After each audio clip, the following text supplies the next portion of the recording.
La France s'est qualifiée pour la finale du tournoi masculin de football des Jeux Olympiques 2024 aux dépens bien sûr de l'Égypte 2-1 et défiera l'Espagne, vainqueur du Maroc 3-1. La France a réussi à valider son ticket pour la grande finale grâce à un doublé de Mateta 83e minute et 99e minute et un but de Olis 108e minute. Après avoir été devancé par l'Égypte qui avait pris l'avantage à la 62e minute grâce à Sabé, le Maroc défiera l'Égypte pour bien sûr la médaille de bronze. Vous voyez, pour cette équipe de France, c'est très bien. Des commentaires racistes ont été dirigés vers Samuel Omorodion sur ses publications Instagram.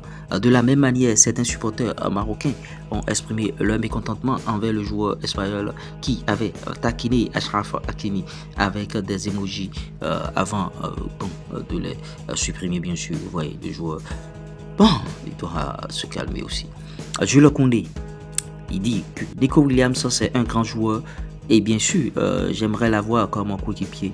Voyons ce que le club décide, mais si cela peut se faire, bien sûr nous serions ravis. Vous voyez, il a joué contre Nico Williams, il sait de quoi il est capable et il en a souffert bien sûr.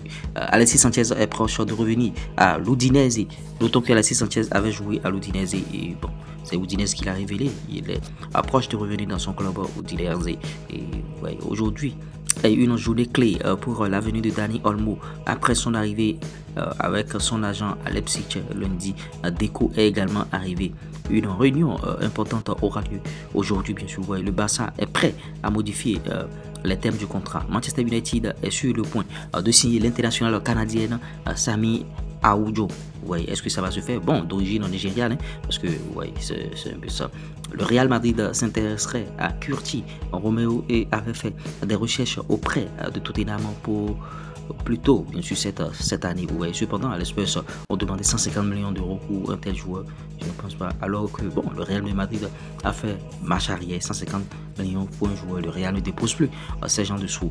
Niklas Freuger sur le transfert de West Ham. Oui, son transfert à West Ham, bien sûr. Je pense que la première ligue est la meilleure ligue du monde et pour moi, c'est le bon moment de jouer en Angleterre pour un grand club comme West Ham. Il est parti donc Niklas Freuger. Bon, donc on penserait qu'il allait signer plus gros, mais bon, il a signé à West Ham. West Ham, c'est un club modeste. Il aurait pu signer très gros parce qu'il a assez de capacité, assez de qualité à revendre officiel. Girona a re-signé, bien sûr, Oriol Romeo en prêt de Barcelone. Oui, ça se fait aussi. En tout cas, ils ont besoin de leur joueur. Ils l'ont pris. Officiel, le Real Betis a recruté Ricardo Rodriguez en tant qu'agent libre pour un contrat de 2 ans. C'est-à-dire qu'il est venu gratuitement, Ricardo Rodriguez. Le club adore ces gens de transfert, surtout quand le joueur est très en forme. À l'instar des joueurs comme Mbappé. Officiel, Mathieu Valbuena a 39 ans, lui continue de jouer. Il s'engage avec le FC Athens Kalitea. Oui, ça c'est en Grèce, il va jouer. Mathieu Valbuena. Ouais, allons cette fois-ci. Benfica, Renato Sanchez retourne au Benfica sous forme de prêt avec option d'achat. Et bon, c'est sûr que Benfica va élever plus tard l'option d'achat de Renato Sanchez parce qu'à Paris, ça n'a pas du tout marché. Il n'est pas dans les plans. Bon, officiel, Niklas Freuger. Bon, je l'avais notifié tantôt. Il a quitté définitivement Dortmund et il s'est engagé, bien sûr, à West Ham. Donc, ce sera un bon coup pour le joueur. J'espère que vous avez bien sûr aimé ce Flash Info. Likez, partagez, abonnez-vous.